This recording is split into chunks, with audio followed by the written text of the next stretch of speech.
Hello and welcome back to our YouTube channel. Well, it is lecture number 2 of ancient history, which we had started from yesterday, and the date is 13th August 2025.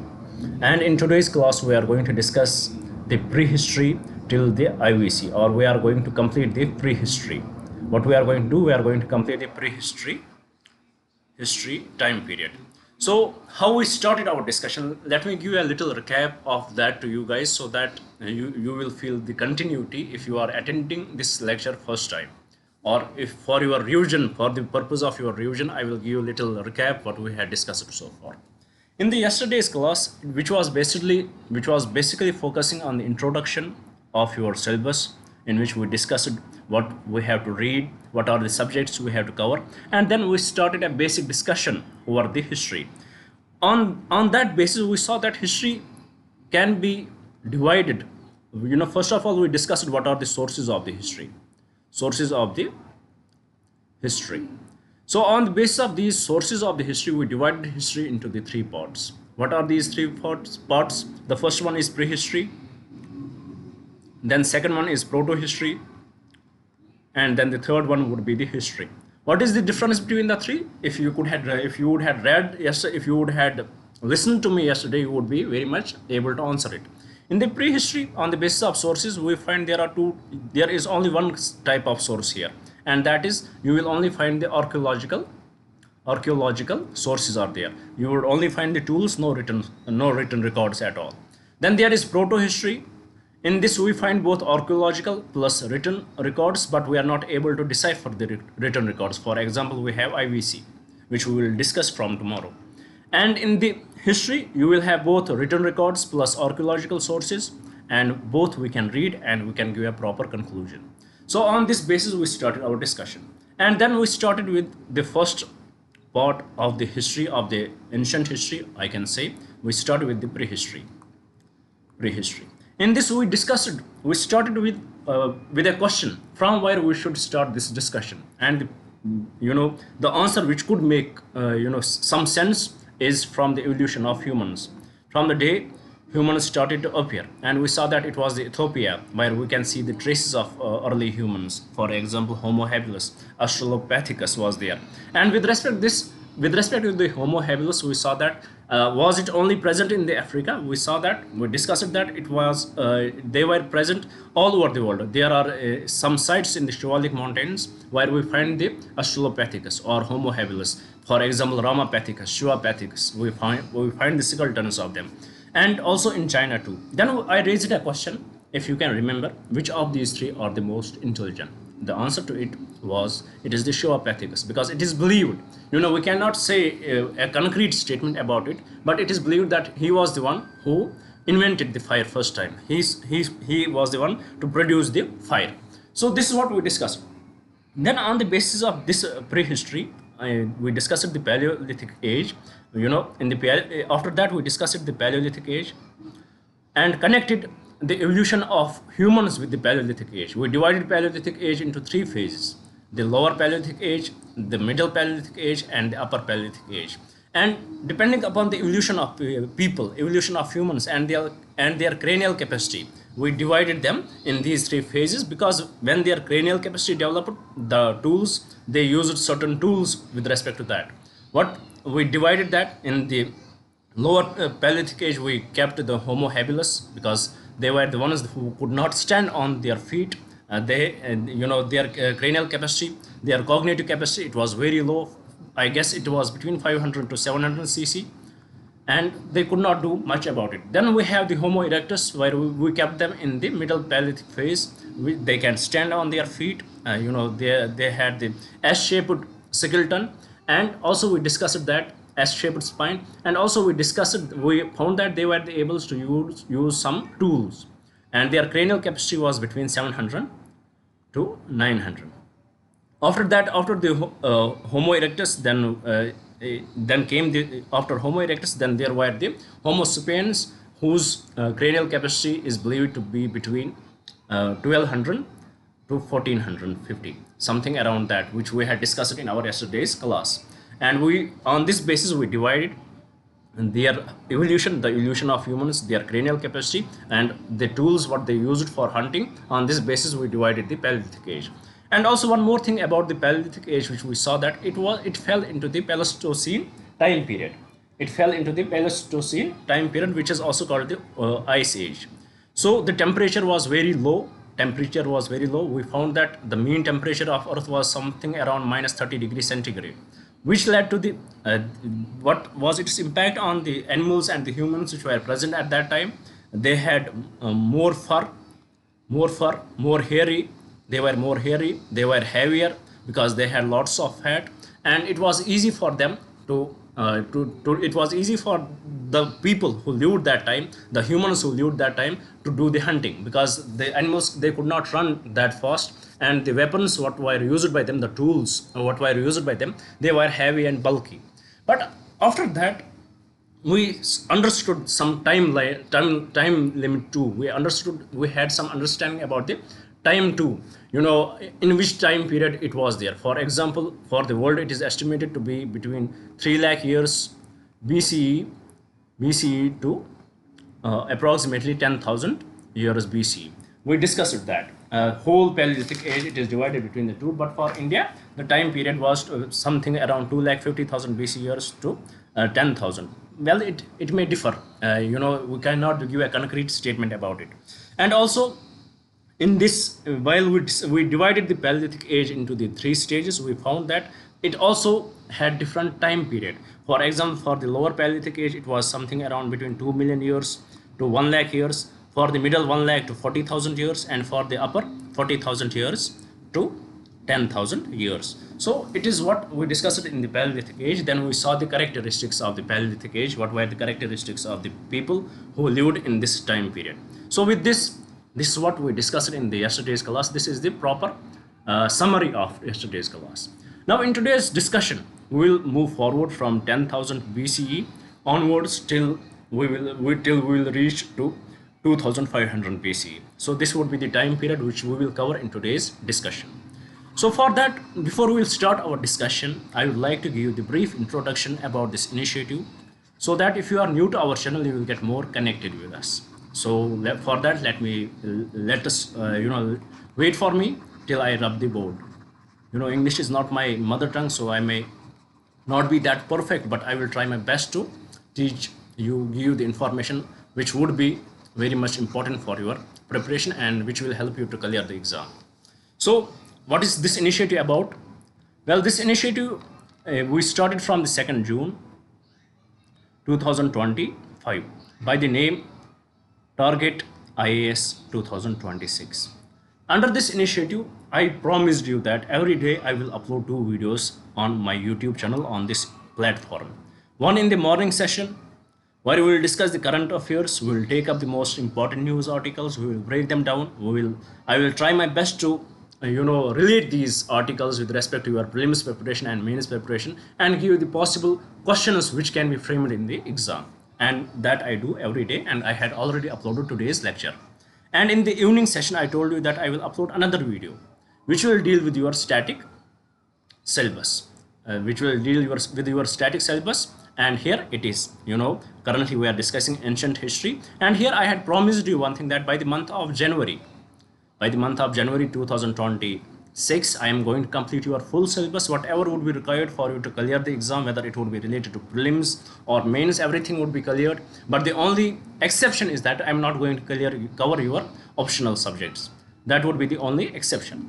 And also, with respect to the static part, we started with Indian polity, which we completed in 30 lectures. We discussed everything, every aspect of Indian polity we discussed, which can be relevant for your UPSC exam, IAS exam, we discussed that. Or if you are studying for the PSC exams, we discussed everything.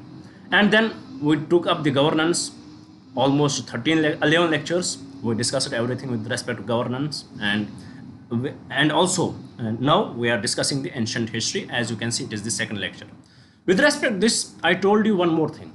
It is not the only lectures which are important for you. You need something from where you will read, and for that I had developed the books for you guys. And I told you, once you will complete the syllabus of your subjects, the books will be available.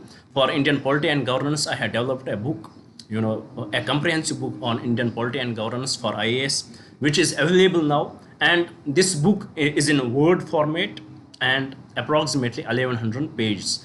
I had tried to cover everything, every aspect of your syllabus in this book. Every topic I had covered in it. And once you will read it, you will find how important it is for your preparation, whether it would be related to prelims or mains. And one important thing about this book is, after every concept which I had discussed there, you will find a prelims model question, which will give the idea how this topic is important for your preparation, and you will not miss it.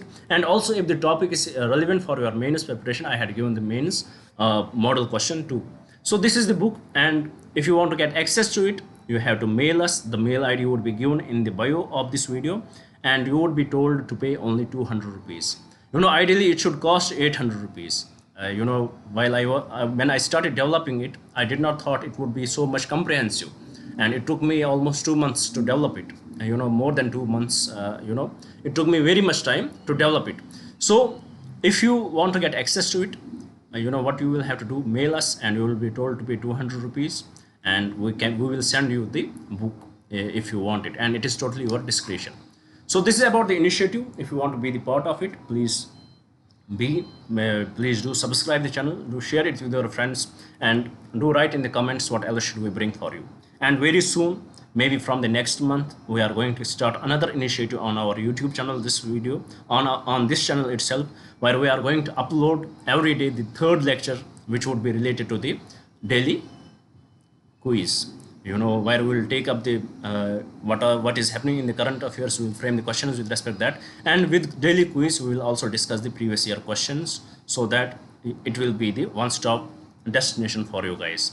So this is what we are going to do from the next month, and this is what we are doing presently. Please do, I would request you guys, please do subscribe the channel and share it with your friends. Now, without any delay, let me rub it first and start our today's discussion. In yesterday's class, we reached till 10,000 BCE. And with respect to this BC and C, we also did a little discussion in our yesterday's class, how it is actually the before Christianity and after the birth of Jesus Christ. But in reality, we don't know what is the real date of birth of Jesus Christ. It is assumed by the Saint Gregory, and he called the birth of the Jesus Christ at 0. That is different discussion.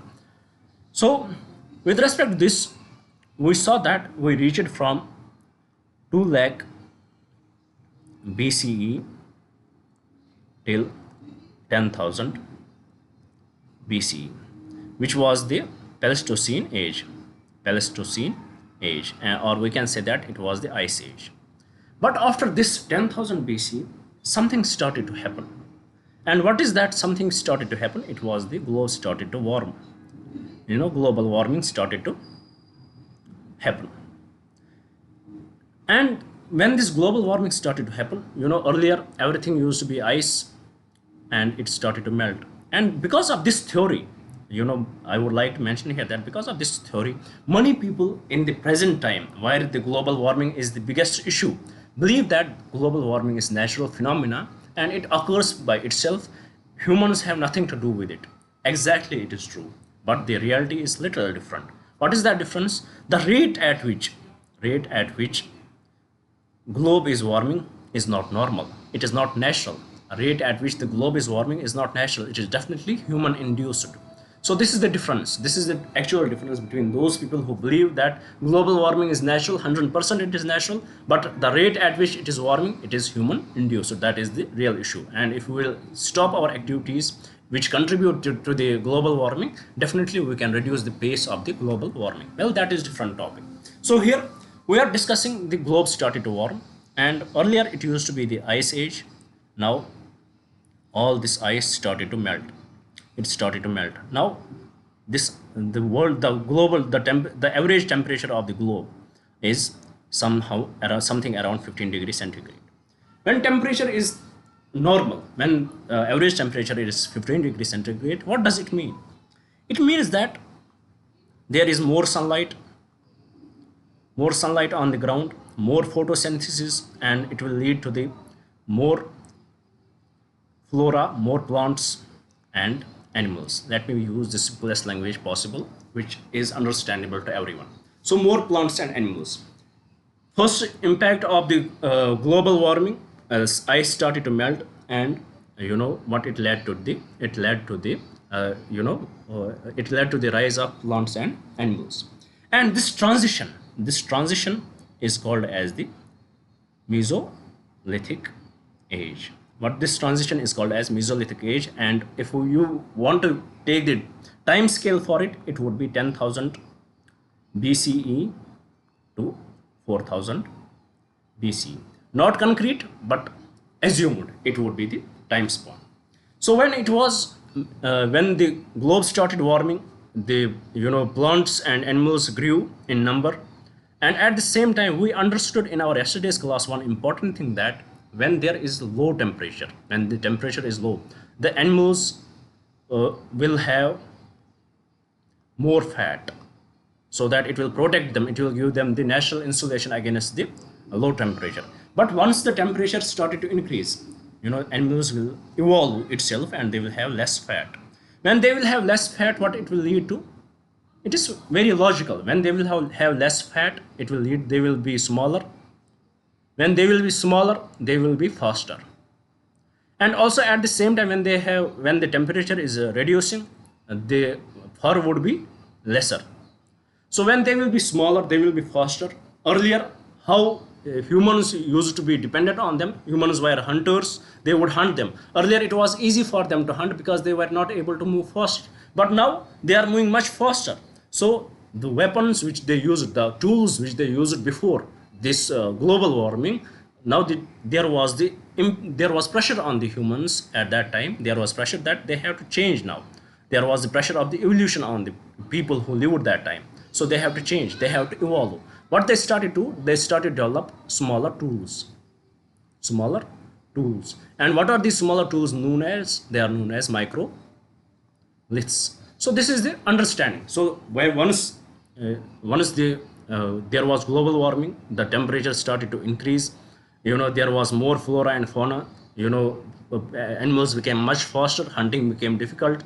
Humans were not able to catch the animals that easily. So they developed smaller tools which they can throw by the human force, and these smaller tools are called microliths. So the animals became faster, and there was the need of the smaller tools which evolution forced on the humans, and it gave the rise for the microliths. And second important thing which happened in this time period. Right now we are discussing the Mesolithic age, the time period between 10,000 to 4,000 BCE, before Christianity, or we can say before Common Era. Second thing, which happened in this time period. Please remember that the domestication of animals. And often it is said that it was the dog which was domesticated first. Well, it is also a theory. There is no concrete statement about it. Well, why this domestication of animals started? Because humans needed animals that time. Humans started to observe the things. They started that there are certain animals who can help them. Who can help them in different things. For example, who can help them in hunting. For example, dogs. There are certain animals who can provide them the food, who can provide them the milk, like goats, like cows, buffaloes. They can give them milk. So, and also there are certain animals who can give them the food also, like buffaloes and all that. So they started to domesticate the animals, and it is mostly assumed that it was the dog first which they started to domesticate. And also when there was temperature increased, the greenery increased. Mostly the people in this Mesolithic age, they were the food gatherers. They had they were the hunters and the food gatherers. They were able to gather more food. The food was available to them. When food was available to them, the population grew, and they in a way started the semi-permanent settlement. What they started the semi-permanent semi-permanent settlement, because they would have the domesticated animals, they would graze them, and at the same time for them they would settle somewhere for certain time period. They will consume the food there, they will consume whatever is available there, they will settle there for some time, and then they will move to the next place, or we can say they became nomadic. What they became nomadic in nature. This is the another characteristic. Population increased. Population increased. Is there any, how we can make the statement that they became the they used to have a semi-permanent settlements? Because of the post holes they have been found at various places, there would be these holes are still available where they would have developed the huts for themselves, which would be semi-permanent in nature, and they would live there for a certain time period. Once the food is over in this place, then they will shift to the other places. And another important thing which we see in this time period, the another important thing, please do write it down. We see there the burial,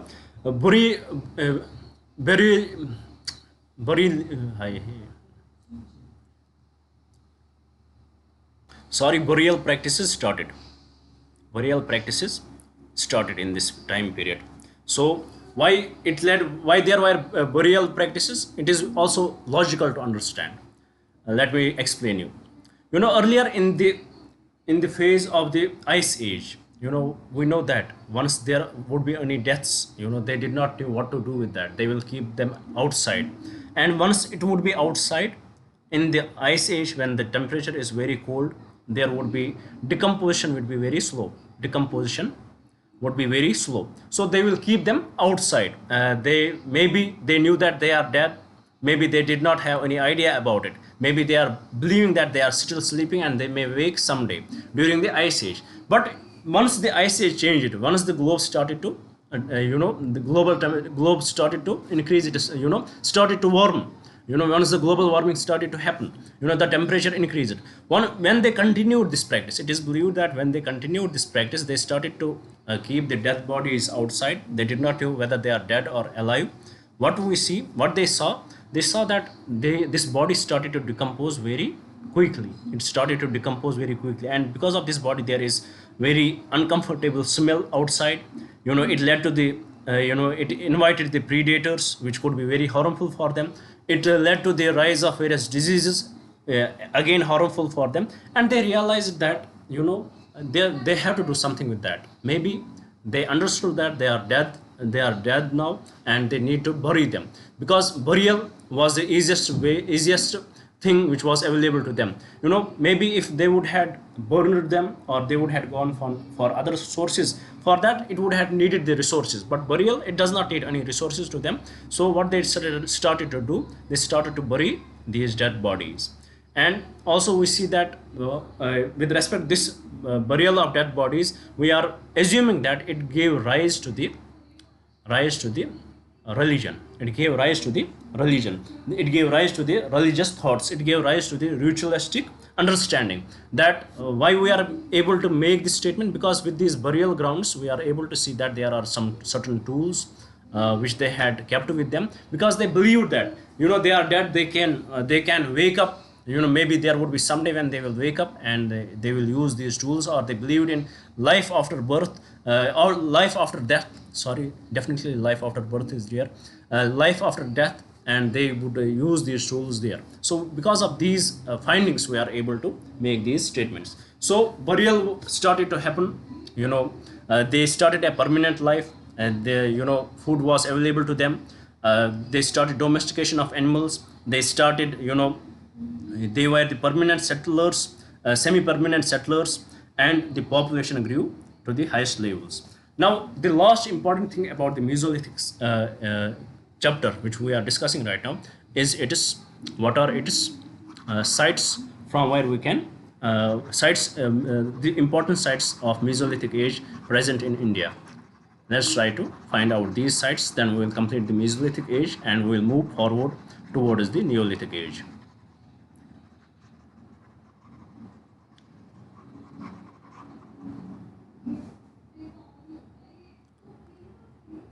Important sites. What are the important sites? We have Bagor in Rajasthan. Just remember these sites, it would be enough. In Rajasthan, we have Tilwara in Gujarat. Tilwara in Gujarat. We have Chopani Mandu in UP. Chopani Mandu in UP. We have Adamgarh in MP. Adamgarh in MP. And we have Bimbetka in MP. These are some important Mesolithic sites which we find. This whole discussion which we are doing, it is with respect to the ancient history. You may ask me a question, sir, we did not discuss the painting in the Mesolithic time. Well, we are going to discuss that, but in the art and culture. Right now we are discussing just the history, so focus on it. After that, as I told you, after ancient history we will take up the medieval, then we will take up the art and culture, while I will connect everything. After that we will take up the modern, then post-independence, then world history. So don't worry about these things, just focus and be patient with me. Then with this we completed the Mesolithic time period, which was between 10,000, mostly 10,000 to 4,000 BCE. Now, after the Mesolithic age, something strange started to happen. What is that strange thing which started to happen? And this is also called the revolution. People understood one thing. What they understood? They understood that, we can also sow the seeds. We can, people developed, they discovered the agriculture. So this discovery of agriculture during this phase, during the Neolithic phase, it was game changing. The discovery of agriculture during the Neolithic phase, it was the biggest game changer. Why? Because it led to various developments, and it is also called the revolution. The Neolithic age is called the Neolithic revolution. There are two big revolutions which has changed the course of the human history. One is called as the Neolithic revolution, and the second is industrial revolution. So these are the big revolutions. And one thing about the revolution which you should know, that revolution does not mean it should be bloodthirsty. So Neolithic age, it was a revolution in itself, because in it we started to develop agriculture. And we know that once humans started to understand the agriculture is something which is very much dangerous. Why? I will explain you. Why agriculture is dangerous? Let me first rub it, then I will explain you.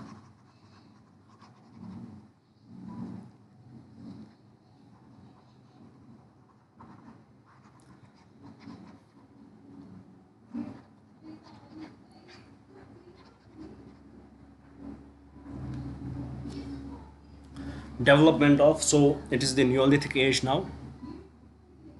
Neolithic age, and in this we see the development of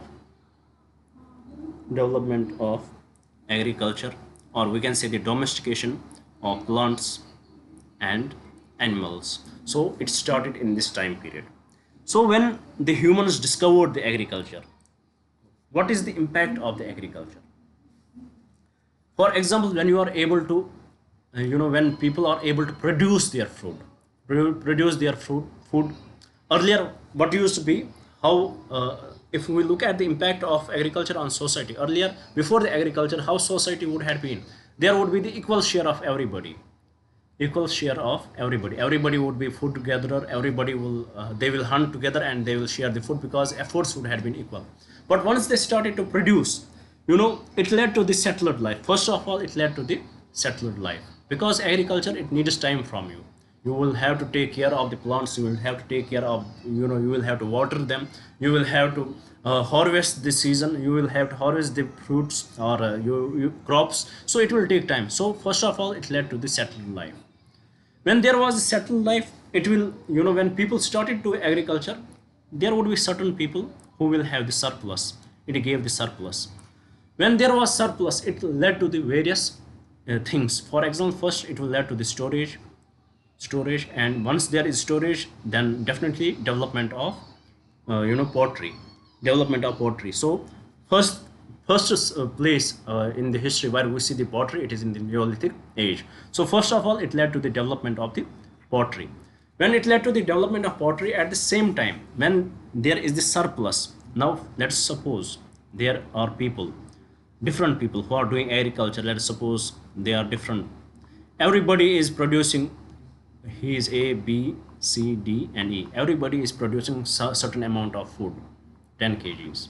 Now, some year there was more rain and they they produced uneven food. A, he produced only 10 kgs. B, he produced 15. C, 10.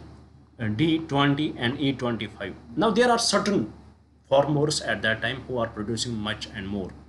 Now another year, what will happen? That there would be drought season, no rain, and the food they would have produced is unequal. Once there is unequal food, and there is a party, there is a family, or there is a group of people who had the large amount of food, what it will give? It will give them the uneven power. What it will give them? It will give them the uneven power. They will decide, it will lead to, they will decide how we will share this food in our civilization, in our society. So what it will lead to? It will lead to the political system, and it will lead to the social stratification. There would be the divisions, that it will lead to the poor people, it will lead to the middle class, and it will lead to the rich people. So there would be this division will start, this social stratification will start. And this we saw in the primary mode. We are seeing it in the Neolithic phase, because people started to develop agriculture, and with agriculture there are various effects of the agriculture. We see that they have the settled life, we see that they started to store food, they have the pottery for in which they are storing the food, and at the same time it is giving rise to what? It is giving rise to the political system. So these are some important characteristics of the Neolithic age in simplest terms. Now we also discussed that give rise to the early state formation, which we discussed, will lead to the conflicts. Definitely it will lead to the conflicts. Rudimentary political formation, produce social inequality. There would be more social it will first time produce the social inequality would be there. And also with advent of agriculture, people at the same time will start domestication of animals. They will use animals for their help in the agriculture. And also at the same time, the hunting and gathering of the food is still continuing there. So it is not something which is drastic change. It is not moving like an discrete. It is an integral. The development, the evolution is happening. It is very much integral. It is not a discrete. We can't say that in the Mesolithic age, when there were food gatherers and hunters, we can't say that in the Neolithic age they were the food producers. It won't be a correct statement, because there was the continuity in it. They were the food producers, and at the same time they were hunters, they were the food gatherers too. Everything was there, but it was a development. The development was happening there. So it gave rise to the cultures. This system, it gave rise to the cultures, and eventually which gave rise to the which gave rise to the civilizations. This is happening. This is all happening in the Neolithic age. Now this is in the simplest terms we can understand the Neolithic age. The biggest important thing about the Neolithic age is the invent of agriculture, and the aftermath of agriculture. What are the after effects of the agriculture? And the domestication of animals still continued. Now if we can summarize what happened in the Neolithic age, very simple. What are the characteristics of the Neolithic age? Let me give it to you guys. First, domestication of plants. This was the biggest revolutionary thing which happened there. Then complex societies started to develop, because there was inequality. There was sedimentary lifestyle. The settlements were there. Then it is the Neolithic revolution. Early state formation, we see the early state formation. We see social stratification, and we see pottery and the tools for agriculture. All these developed in this phase. Now what are the important sites? With respect to a Neolithic age, you have to memorize, you have to note down these important sites. Let me write down these important sites for you guys so that you can memorize them. First, in the North India, we have the Mahargarh. It is the oldest Neolithic site in India, in the Indian subcontinent. Presently in Pakistan, we have Mahargarh. Second, we have Koldiva, Koldiva in UP, where rice was cultivated. Third, we have Mahagara, Mahagara in UP. Here, barley was cultivated, Mahagara, barley was cultivated. And then we have Chirand, Chirand in Bihar. Rice was cultivated here. Then we have Burzuhum, Burzuhum. Here, the important feature of the Burzuhum is pit dwelling, pit dwelling. Then it is in Kashmir, Srinagar. Then we have Gofkral, Gofkral also in Kashmir. You know, as the name suggests, if you where the Kashmir is, you would understand the meaning of the name. It is the place where potters live. But important thing about the Gofkral, the pottery was not present there in the Neolithic time period. In the Burzuhum, pottery was there. So important feature of the Neolithic age is the pottery started to develop. But only Neolithic site so far which we saw that where the pottery was not available, it is the Gofkral. So these are the North Indian sites. What are the South Indian sites? You know, you have to remember these sites. These are very much important for you. South Indian sites, we see in Karnataka, we see Maski is there. Maski is there. We have Brahmagiri, Brahmagiri. We have Pikli Hall, Pikli Hall. You know, I'm not the South Indian. Maybe I may mispronounce these words. So please forgive me over it. Then we have Takalakota, Takalakota, and Sangana Kallu, Sangana Kallu. These are in Karnataka. These are in Karnataka. This is in North India. Then in Andhra Pradesh we have Naga Arjuna Konda, Naga Arjuna Konda. We have Pallavoi in Andhra Pradesh, Pallavoi in Andhra Pradesh. Then in Telangana we have Ottanur. In Tamil Nadu, two important sites are Payampally, Payampally and Sendur Malai, Sendur Malai. So these are some important sites in the South India, and these are in North India. And northeastern site, it is Daujali Handling, Daujali Handling. Now let me give you one important thing which you need to know. Here I will mark Maski with the red line, Brahmagiri with the red line, and I will mark Uttanur, where is Uttanur, with the red line, and Payampally with the red line. Why I marked them? Because these are the sites where you see ash mounds. What? You see ash mounds. So these people in the South Indian, it is ash mounds are very much available in South India only. If any question would come with respect to the ash mounds, answer that with respect to South Indian sites. You know the sites, you can differentiate them and mark them with respect to if there is South Indian site, then mark them. And please remember them. Who are these sites? It is not that big. You know, these sites you have to remember with respect to Neolithic age. So with this, these are the, these are the sites with respect to the Neolithic age. After the Neolithic age, then came the time period for the Chalcolithic age. What? The time period for the Chalcolithic age, and let us see what this Chalcolithic age looked like.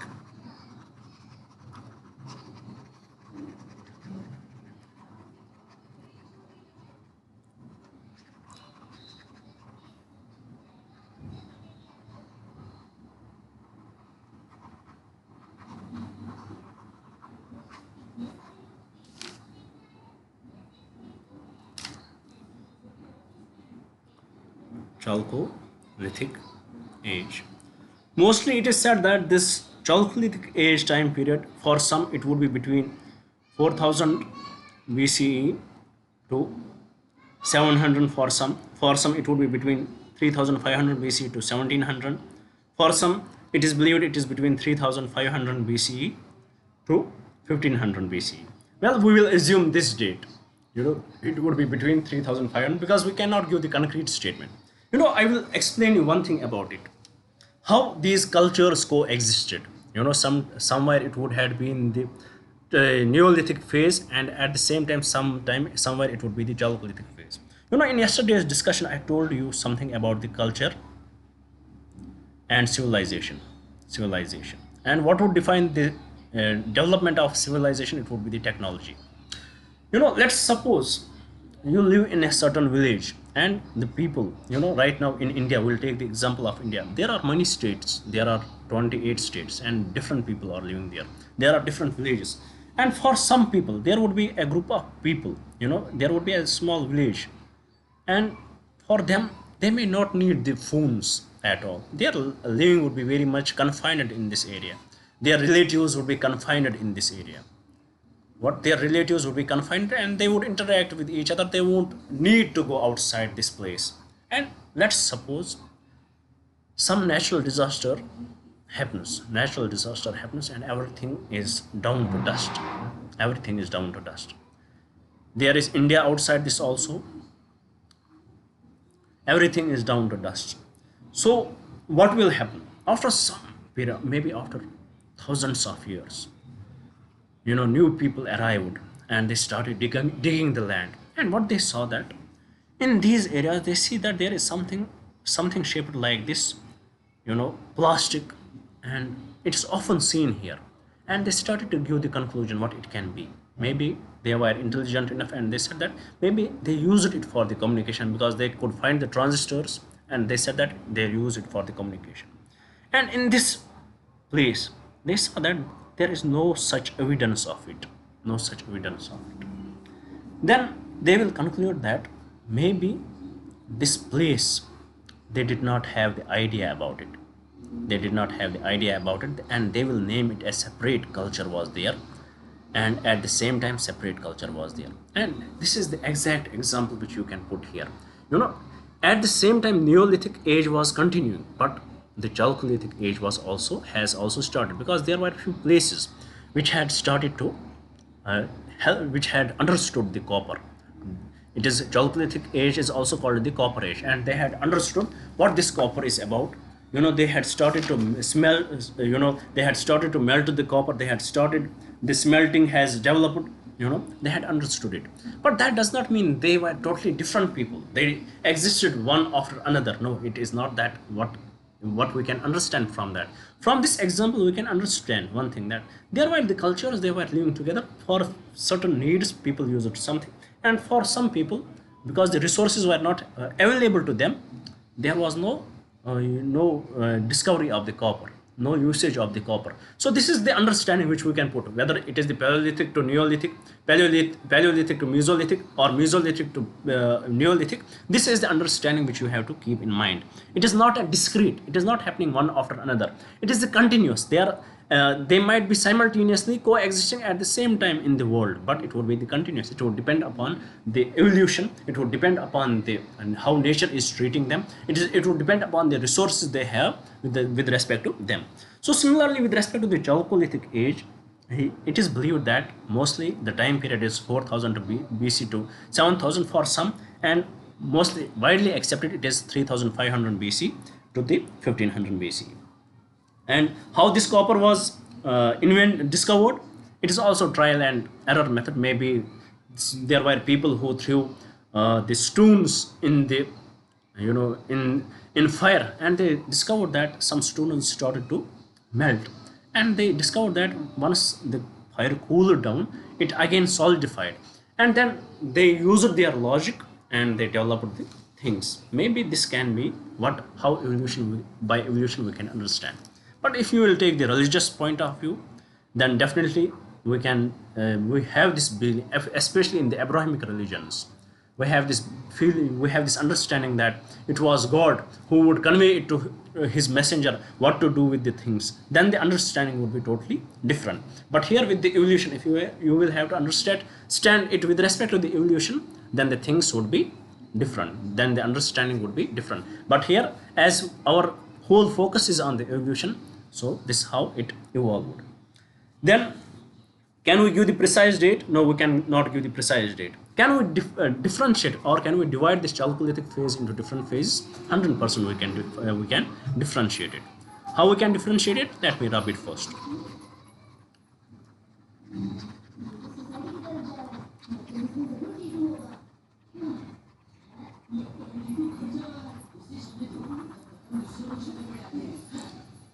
As we are seeing that this Chalcolithic phase, it is coinciding, the date for that for the Chalcolithic phase is 3500 onwards to 15000 BCE.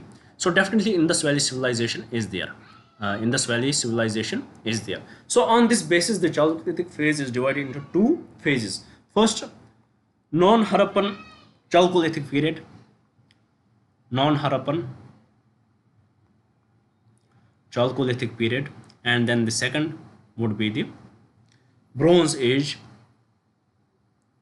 or we can say Indus Valley civilization. Indus Valley civilization. The first one is non-Harappan Chalcolithic period, and another is the Indus Valley civilization, where they will use the alloy of the copper. Bronze is the alloy of the copper. So in the so here it gave rise to these non-Harappan cultures or Chalcolithic period and the Bronze Age or the Indus Valley civilization. In the non-Harappan cultures, we see 4 such cultures. In the Chalcolithic phase, please remember that it is something which will define your prelims preparation. Here there are 4 such cultures. 4 such cultures. What are these cultures? It is Banas culture is there. Banas culture. The important site would be Ahar. Then we have the Kayatha culture. Kayatha culture. It would be available in MP. Then we have the Jorwa culture. Jorwa culture would be there. Malwa culture would be there. After Kayatha culture, we have the Malwa culture. Malwa culture. It would there would be different cultures. Iram culture would be there. There would be Nagda culture, and there would be the Navdatoli. Please remember these words. They are very much important for you. Then we have Jorwa culture. It consists of various cultures. First is Inamgaon. Inamgaon would be there. Then we have this Songaon. Then we have the Chandoli. Then we have the Prakash. We have Jorwe, and we have the Navesa. All of these 6 in the Jorwa culture are in the Maharashtra. So these are the 4 cultures in the non-Harappan Chalcolithic period, and they were the contemporary to the IVC. They were the contemporary to the Indus Valley civilization, but they were very separate because they did not accept it in a way sovereignty of the Indus Valley civilization.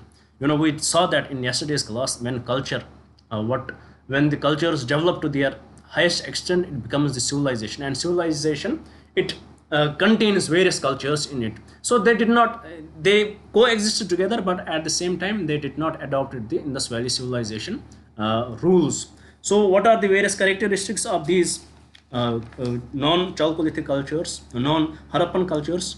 Let me rub it first.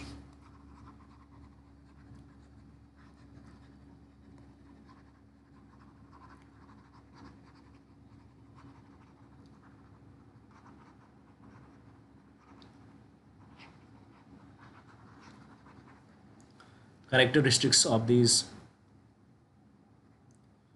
non-Chalcolithic cultures. First, we will see least use of copper.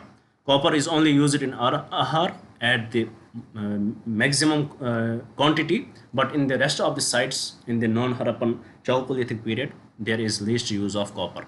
First thing. In IVC, we see that it is the stage of urbanization, but in the Chalcolithic culture, no urbanization. So there is no urbanization. In the IVC, you will see the metal tools. In the Chalcolithic culture, you will see often the boon tools are used. Boon tools are used. So these are some characteristics which differentiate, and the pottery would be different. They have the different pottery. They are majorly rice. They are rice cultivating rice. They produce rice based, and they have the social stratification.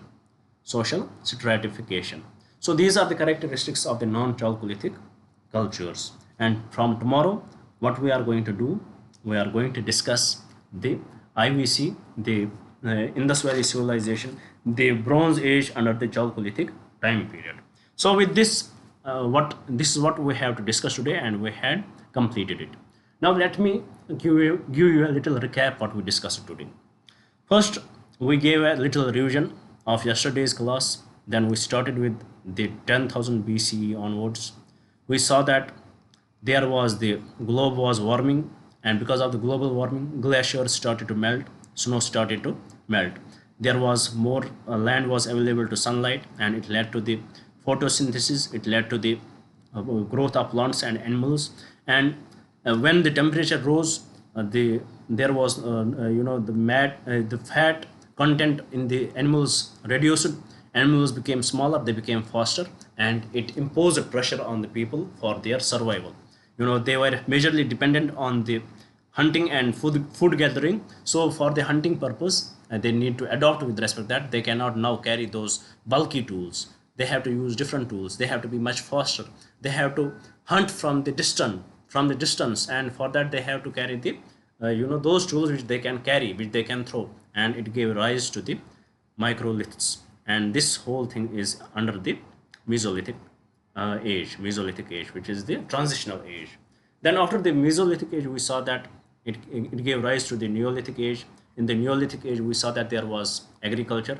Because of the agriculture, it is very dangerous. It was the revolution. It changed the course of the humankind. It changed the understanding of the humans totally to the next level.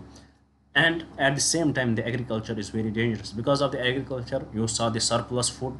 When you have the surplus food, what you will go for the storage. When there is storage, at the same time, you will have it will give rise to the social stratification. They will have more food, and having more food at that time, they will have more power, and it created the income inequalities in these places. And then we saw how the agriculture led to the settled life, how agriculture led to the rise of the domestication, use of animals in the agriculture, and various other things. After that, we saw that, and then came the time of the Chalcolithic time period, which is on which there is huge contradiction. What time period it was? Some say it was between 4000 to 780 BCE. Some say different, but most understood or most accepted time period is 3500 to 1700 BCE. And in this Chalcolithic time period, we see that there are two things which are happening. One is non-Harappan cultures, in which we discussed the different cultures. For example, Banas culture, the Kayatha culture, the Malwa culture, and Jorva culture. And we saw their characteristics. What were their characteristics? They were not urbanized. They were dependent on the rice for their they produced rice, and the tools which they used were totally different. They used the boon tools, and there was social stratification, and the copper was very much limited. It was only confined to the ahar. So with this, we can complete our today's discussion. I hope you would have understood what we had discussed today. Very simple, very easy to understand. Please do make the notes of these classes what I deliver here. It is very important for you guys. With this, I would like to thank you for staying with me. Thank you very much, and have a nice day. Best of luck.